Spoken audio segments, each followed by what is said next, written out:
Hello everyone, this is Eddie York. I'm the maintenance guy right over here at Sherwood Place Apartments. And look, it's wintertime here in Arkansas, and big boys like me like to grow beards this time of year. And speaking of cold weather, it's usually a rainy type of season here in Arkansas.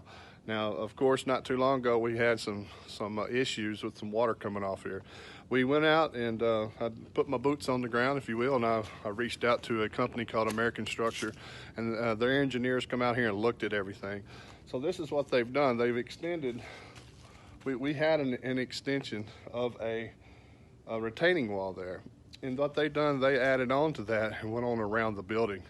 They put in several catch basins here, so any heavy downpour rainfall now we have these catch basins in place, the French drains in place, so it doesn't allow the water to go inside the apartment anymore. So it's one thing about, over here, sometimes the rainfall just comes off the side of Hadar's of his parking lot here, and extremely fast.